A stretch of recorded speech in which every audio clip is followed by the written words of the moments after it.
Moikka vaan teille kaikille. Minä olen Utu Taival ja toivotan teidät oikein tervetulleeksi tähän videoon, kuin myös tänne koko kanavalleni. Tänään aion kertoa teille mielipiteitäni uuden musiikin kilpailusta vuosimallia 2022. Aluksi haluan sanoa, että tämä vuosi on erittäin kovatasoinen ja mulla oli suuria haasteita saada asettua lauluja paremmuusjärjestykseen. Oli oikeastaan suuri ilo odotella näiden biisien julkaisua, vaikkakin samalla sai myös pelätä, että jatkuuko tämä hienosti tehtyjen viisujen putki vai mahtuuko mukaan jonkinlaisia pettymyksiä, joista paistaa epätoivo ja yrityksen puute.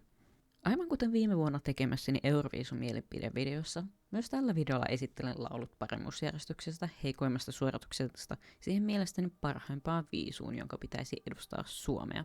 Pyrin kertomaan myös perusteluita ja valottamaan sitä, miksi olen sitä mieltä kyseisestä kappaleesta. Ja jotta ei varmastikaan jäisi kenelläkään epäselväksi, nämä mielipiteet ovat vain minun omieni ja teillä jokaisella saa olla oma mielipide näistä lauluista ja niiden paremmuusjärjestyksestä. Mutta sen pidemmittä puhetta, eiköhän aloiteta.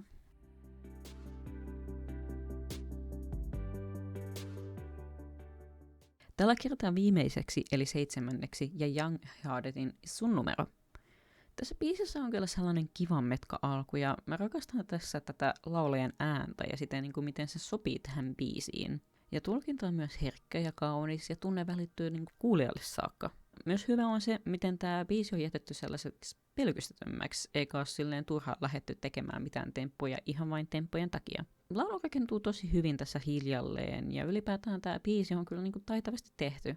Mutta jollakin tavalla tämä ei nyt ihan iske sellaisella Euroviisutasolla. Tämä on hyvä biisi esimerkiksi radiosoittoon, mutta ei taas sellainen hyvä Euroviisubiisi. Tämä myös tuntuu jotenkin sellaiselta pitkältä, jotenkin sellaiselta, että odottaa, että milloin tämä biisi nyt oikeasti loppuukaan. Ja jos tämä olisi Euroviisussa, niin tämä olisi ainakin itselle sellainen vessataukobiisi. Myöskin mietin sitä, että voisiko tämä laulun kertoja nyt oikeasti mennä eteenpäin ja päästää irti. Jos mä olisin eronnut hänestä, niin mä toivoisin, ettei koskaan olisi soitellutkaan ja vaan antaisi olla. Tähän vinkki kaikille, jos eroatte, niin älkää soitelko eksienne perään, vaan poistakaa numero mielellään heti eroamisen jälkeen. Se on todennäköisesti kummallekin parhain ratkaisu. 6. sijalla meillä on sitten Tommi Läntisen Elämä kantaa mua. Tämä biisi lähti oikeasti vauhdilla liikkeelle, mikä on tosi hyvä juttu. Ja mä tykkään siitä, että tällaisissa biiseissä mennään siihen suoraan asiaan, eikä hukata mitään kallisarvoisia sekunteja sellaiseen turhaan kikkailuun. Läntisen ääni on kiva ja tapa laulaa sopii tähän biisiin, ja muutenkin tässä on sellaista rouheaa menoa. Ja myös yhdistellään sellaista uutta ja vanhaa, ja se yhdistelmä toimii oikeastaan kivasti. Ja mä tykkään myös tästä fiiliksestä ja myös tästä elämänkokemuksesta, mistä nämä laulun sanat kertoo ja myös joka kuuluu tästä laulusta. Kuitenkin joku tässä biisissä jää hieman uupumaan, eikä se siksikään ihan kunnolla iske. Että on sellainen ihan perus jees-biisi, että ei tämä mitenkään huono ole, mutta on niitä parempiakin täällä UMK:ssa tänä vuonna. Ja kaiken lisäksi tämä kuulostaa just sellaiselta biisiltä, joka on nopeasti ohi, ja josta ei oikein mitään muistikuvaa jää mieleen. Ja tämä on just sellainen perus suomi-biisi, jolla siinä kuulee aina Ylen paikallisradioiden aamuissa soitettavan. Mutta kyllähän tämä silleen mainio biisi on, mutta ei vaan iske sellaisella, että tätä voisin kuunnella joka päivä arjessani tai tätä voisin kuunnella Euroviisuissa musamakuun. Ja pitää kyllä ihan rehellisesti myöntää, että ennen tämän biisin julkaisua vähän pelotti se, että tuleeko tässä sellainen kiintiösetä Ukon elämänkertabiisi, vähän sen kaltainen kuin mitä viime vuonna Danilla oli se hautajaisbiisi, mutta kaikessa onneksi tämä biisi osoitti sen pelon vääräksi ja päästään jammailemaan. 5. olen valinnut Isaksenen Kuuman jepän. Ja tässä biisissä on oikeasti todella mielenkiintoinen alku, joka tarraa silleen heti mukaansa. Ja mä tykkään tästä menosta ja Isakin ääni on oikeasti tosi ihana. Ja tämä on oikeasti tosi toimiva kokonaisuus. Ja minä pidän tästä taustamusasta ja näistä lyriikoista ja ylipäätään siitä, miten Isakin laulu sopii tähän kaikkeen. On tää sellainen menevä ja rempsä ja sellainen leikitteleväkin biisi. Ja mä oon myös täysin varma, että tästä biisistä tulee tosi monelle tyypille se Pride-juhlintabiisi, koska kyllähän tää todellakin on sellainen gay anthem. Tässä on muutenkin sellaista Pride-biisitunnelmaa, kuten kuuluukin olla. Vaikka onhan tää kyllä aika horny on main. 4. biisi sitten on puolestaan Bessin Ram Pam Pam. Ja tässä on sellainen todella veikeä alku, ja mä tykkään Bessin tavasta laulaa ja myös hänen äänestään. Ja aluksi mä en oikeastaan lämmennyt näille lyrikoille ollenkaan ja tuntui siltä, että se biisin potentiaali on hukattu näiden lyrikoiden kanssa. Mutta hiljalleen tälle laululle ja myös näille niinku sanoille on niinku alkanut lämmetä siellä tietyllä tavallaan. Eihän ne sanat nyt vieläkään sellaiselta omilta tunnu, mutta ne on iskevät ja sopii tähän tunnelmaan. Ja mä näkisin tämän biisin sellaisena kesäbiisinä terasseilla. Mutta vähän tuntuu, että Euroviisuissa tämä biisi saattaisi vähän liian helposti hukkua sinne massaan. Vaikka toisaalta tässä on sellaista tiettyä reteää asennetta ja Bess onnistuu saamaan laulullaan tehty tästä sellaisen kunnon badass-laulun, jossa mennään eikä meinata, mutta osataan myös rauhoittua niissä kohdissa, joissa se on tarpeellista. Ja tämä kertosähän on tosi kiva ja leikittelevä ja mä tykkään siitä kohdasta, jossa lauletaan toi biisin nimi ja se on osattu tehdä sellaiseksi tosi tarttuvaksi. Ja se on helppo laulaa mukana. Kolmantena meillä on sitten Oliveran Thank God I'm an Atheist. Ja tämäkin alkaa myös veikeästi ja menee suoraan siihen asiaan ja aluun.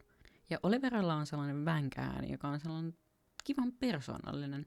Ja tässä on myös sellainen leikittelevä tapa laulaa ja käyttää ääntä ja mä tykkään siitä. Paikoitellen biisi jää hieman liitelmään silleen matalalla, eikä lähde oikein rakentumaan. Mutta tavallaan se on myöskin ihan sopiva tähän. Mä pidän myös siitä, että on tällaista filosofista ja pohdiskelevaa ja tässä puhutaan uskonnosta ja perustellaan se, miksi ollaan tuota mieltä. Ja tässä tietyllä tavalla tulee mieleen viime vuoden Euroviisujen Amnesia ja Growing Up is Getting Old sellaisella hyvällä tavalla. Toisena meillä onkin sitten Therasmuksen Jezebel. Tämä alkusoitto kuulostaakin aivan sellaiselta klassisen nostalgiselta Therasmukselta, josta mä pidän tosi kovasti. Ja siitä se lähtee sitten aika varsin hitaasti liikkeelle, mutta kuitenkin rakentuu hiljalleen siitä paremmaksi ja tarttuvaksi. Mutta muutamissa kohdissa kuitenkin, varsinkin ennen kertosäkeitä, homma tuntuu jäävän sellainen irtonaiseksi. Välillä kuulostaa siltä, kun olisi lähdetty tekemään vähän liikaakin ja yrittämään kaikenlaisia temppuja.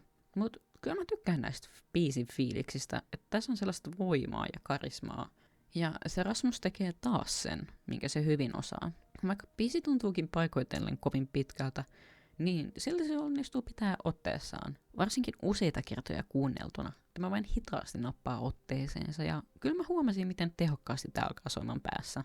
Tälle biisille lämpenee varsin hitaasti ja sen takia mua on vähän mietityttään, että ehtisikö tämä biisi Euroviisussa tarttumaan ihmisiin niin, että ihmiset äänestäisivät tätä myös. Tässä biisissä on sellaista tiettyä energiaa ja voimaa ja sellaista karismaa, joka sopii tähän hyvin. Ja mä pidän myös siitä, että tässä kerrotaan tuosta niin rakastajien metsästävästä naisesta silleen kunnioittavasti, eikä vajota mihinkään epäasialliseen misokyniseen sössötykseen, joihin vastaavanlaisilla biiseillä on tapana ja taipumuksena sortua. Myöskin rakastan sitä, miten hyvin taustamusiikissa kuuluu basso. Tekisi mieli vain napata oma passokouraan ja alkaa soitella mukana, vaikka epäonnekseni mä en osaa soittaa passoa sitten lainkaan. Ja meillä on käsissämme nyt voittaja. Ensimmäisenä mun listalla onkin sitten Scientixin Hurricane. Ja Scientix on bändi, jonka musiikkiin mä oon tykästynyt oikein kunnolla vasta viime syksynä, mutta mikään uustuttavuus kyseinen bändi ei ole. Pari vuotta sitten Scientix oli lämpäämässä Icon for Hiren Helsingin keikkaa ja mä jo tolloin tykästyin siihen musiikkiin ja menoon, mitä bändi tarjoilee. Hurricane on biisi, joka samaan aikaan kuulostaa tosi paljon Scientixiltä, mutta samaan aikaan ei lainkaan siltä, mikä on oikeastaan tosi hämmentävää. Ja biisinä tää on tosi retevä ja voimakas, kuten muutkin kyseisen bändin biisit. Mutta jotenkin hieman biisistä saa sellaisen kuvan, kun Scientix pitelisi jostain ohjista kiinni eikä päästäisi koko potentiaaliin esiin. Biisi on kuitenkin todella mainio ja hyvä, mutta ainakin studioversiosta puuttuu sellainen tietty räjähtävä voima, jota se olisi todellakin kaipaillut. Kuitenkin tykkään Hurricaneissa olevasta sellaisesta anteeksi pyytelemättömyydestä, sellaista ylpeästä meiningistä. Biisi on sellainen kunnon voittajabiisi, jolla julistetaan, että meitä te ette voi voittaa, mutta joka ei kuitenkaan sorru liian etkyksi. Biisiä kuunnellessa tulee mieleen ne muutamat transoikeuksia käsittelevät mielenosoitukset, joissa on ollut ja joissa on huudettu täysin sitä, että we are queer and we are here. Ja tästäkin biisistä tulee sellainen pride-fiilis, mutta sellaisella alkuperäisellä Prideissa Riot-fiiliksellä. Tässä biisissä on aivan helvetisti potentiaalia ja odotan innolla live-esitystä. Tietyllä tapaa tämä biisi kuitenkin kuulostaa ehkä hieman jopa kaoottiselta. Biisissä tapahtuu koko ajan kaikkea, eikä aina pysy perässä, ja sellaiset suantokohdat puuttuu, jossa pystyisi rauhoittumaan. Ja hyvän tuntuukin, että tässäkin on lähdetty kikkailemaan vähän liikaa, eikä homma pysy aina kasassa. Silti tämä biisi on tämän vuoden UNK-biisistä mielestäni sen paras. Ja tässä on juuri sitä asennetta, jota kaipailen biisuihin. Myös aina kun mä luen Hurricanein nimen, päässä soi se tapa, millä viime vuoden Euroviisuissa Serbia edistuneen Hurricane-bändin nimi lauletaan siinä Lokolokon alussa. Tällaiselta tämä minun vuoden 2022 UNK-ranking näyttää. Yleisesti ottaen tämä vuosi on oikeasti todella kovatasoinen vuosi ja jokainen biisi on omalla tavallaan hieno. Eroja kuitenkin tuli sellaisissa yksityiskohdissa, mutta myös siinä, miten paljon joku biisi mahtuu mun omaan musiikkimakuun, kuten nyt yleensä on tapana käydä. Oli vaikeaa laittaa näitä biisejä paremmuusjärjestykseen, mutta erityisesti Hurricane ja Jezebelin kohdalla mulla oli suurempia vaikeuksia, koska siinä missä Jezebeliä kuuntelee hiljaa ja nautiskelee siitä aloilleen, oli Hurricane mukaansa tempaavampi ja sen mukaan lähti helposti jammailemaan.